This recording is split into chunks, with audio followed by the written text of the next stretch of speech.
Equivalent exponential equations. This video's guest of honor will be a dryad with a spear.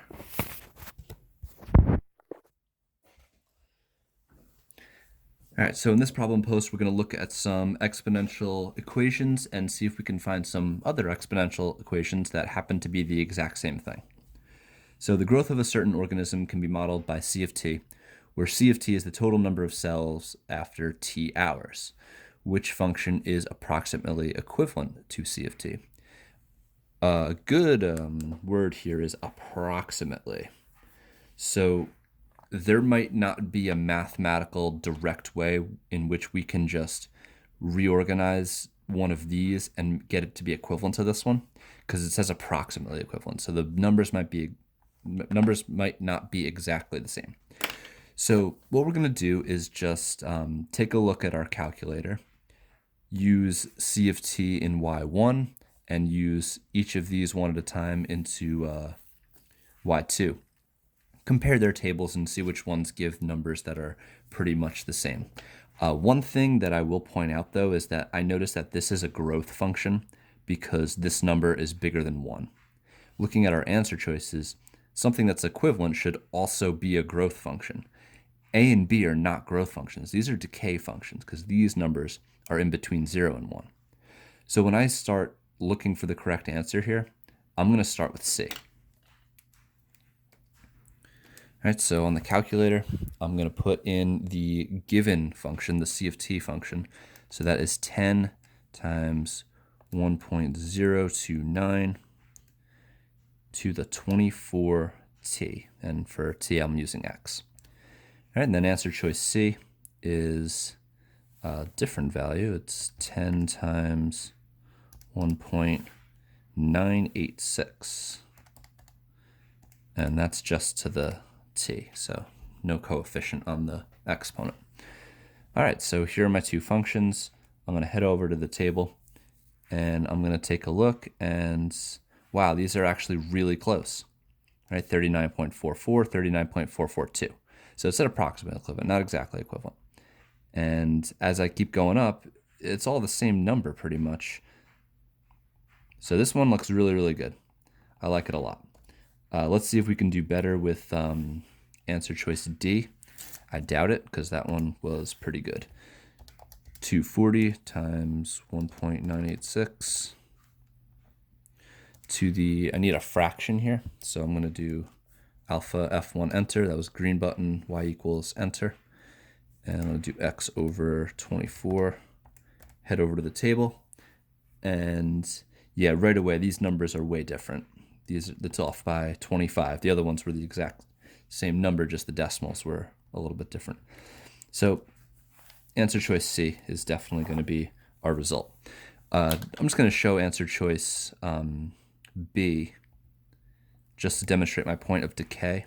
If we did 10 times 0.083 to the t, and notice how our original function is increasing in value, but this function is decreasing in value. I'll go back up so maybe we can see some whole numbers. Yes, so we start out at 5, 10, 19, 39, getting bigger and bigger and bigger, but over here we're at 120, 10, 0.83, so we're going down in value. So that's a huge difference, and if you're taking a test, that can cut your time, so you don't have to plug as much stuff in. So let's say compare tables. I was going to say use tables, but let's say compare tables. Do it. It works. All right, so number 2.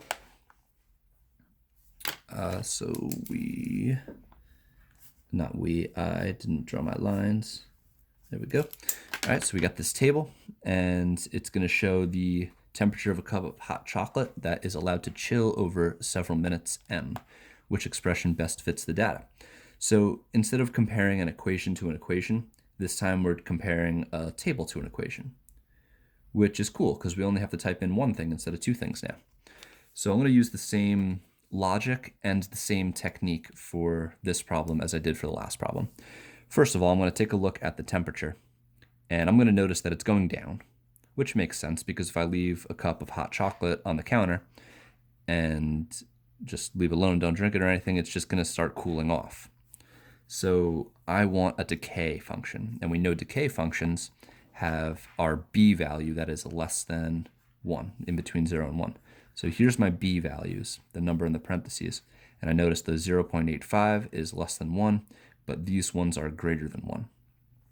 So there's no way my answer is going to be b or d, because those are growth and I need decay. So let's check it out. It's either going to be A or C. So I'm going to do 150 times 0.85 to the x, and I'll try that one because it's less typing. 2 whole keys. Head over to the table, and I want to find these numbers. So at 0, it should be 150. It is. At 2, it should be about 108. Oh man, that says 127 though. That doesn't look, oh wait, there we go, 108. I was at 1, it's going up by 2s. 2, 108, and then 478. Yeah, this is right on the money. I mean, well, not right on the money, but it's close, adjacent to the money. Let's see if the other one will be perfect. It's doubtful, but you never know. X minus 1, it's probably going to be shifted off by 1 every single time. So if we go to 2, that's at 127. Whoops. 3 was 108. But yeah, see how these numbers aren't matching up? All because of this minus 1. We just slid the table down a notch, but we didn't want to do that. So A is going to be our answer because that most closely matched the table here to the table on the calculator. So I honestly don't know if that was on the screen that whole time, so I'll just explain that again. These answer choices, A and C, were modeling decay. And these answer choices, B and D, were modeling growth. So when I was saying before that we can eliminate B and D, it's because 1.15 is not decay, it's growth.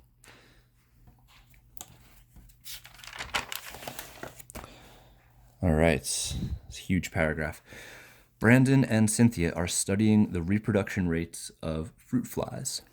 Brandon discovers that the growth over T days can be modeled by P of T. Cynthia finds that the growth over T days can be modeled by F of T. Calculate the number of fruit flies Brandon and Cynthia predict after 7 days. And then, based on the growth from both functions, explain the relationship between P of T and F of T. All right, so after 7 days, that means T is equal to 7. So let's do Brandon. Brandon is going to be P of 7, which means it's going to be 16 times 2 to the 7th power. So what I did here was I just took the value for T of equal to 7, because it said 7 days, and T is representing days, T days, and I just substituted it everywhere I saw a T. And as I'm looking at how I wrote out this problem, I noticed I wrote X's instead of T's. That was silly. These should be T's. There we go. All right, so Brandon is going to be modeled by this, and let's calculate.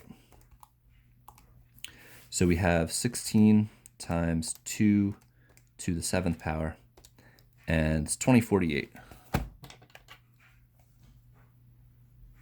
And that is going to be 2048.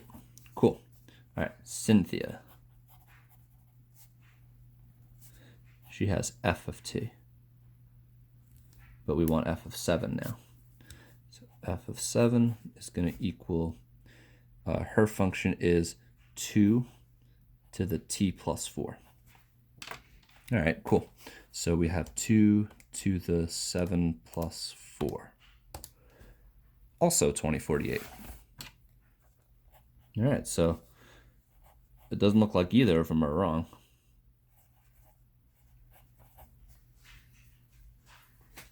So based on the growth from both functions, explain the relationship between P of T and F of T.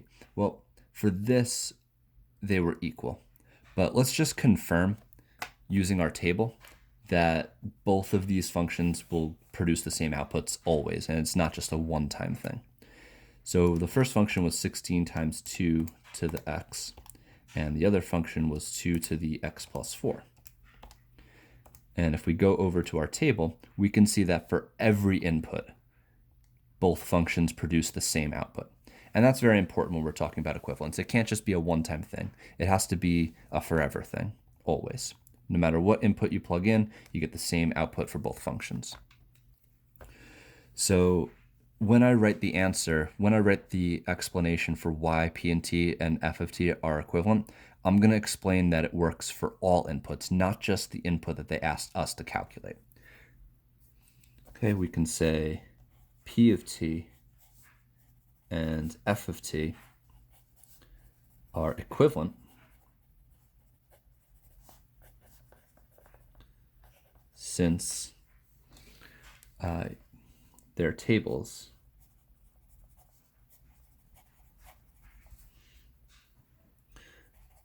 will be identical. Other explanations could be something like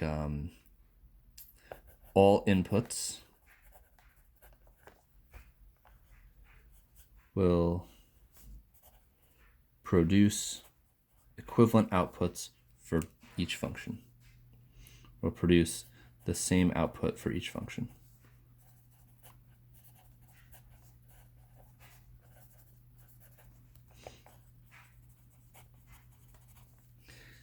And if we want to be extra, we can do I guess like t value, not x again. So t, p of t, f of t. And we can do 0, 1, 2, 3, 4, dot, dot, dot, dot, dot, dot, dot, dot, dot. And then just show that we get the same numbers for everything. So if I scrolled back up, it's just the powers of 2 starting at 16. So 16, 32, 64, 128, dot, dot, dot, 16, 32, 64, 128. So when you're doing tests and regions and exams and stuff, it's really good to be thorough. Just provide as much information about the problem as you possibly can. And the grader will definitely tend to give you some points. So we answered the question here about predicting after 7 days algebraically using the equations as they asked. We wrote an explanation saying that their tables would be identical. All the inputs produce the same output for each function. And here's an example, like a quick snapshot of the table showing that they're equivalent always. All right, and that'll do it. So we can fill out a post score or a self-rating. Self-rate 1 through 4. Assessing your ability to find equivalent exponential equations after watching the video.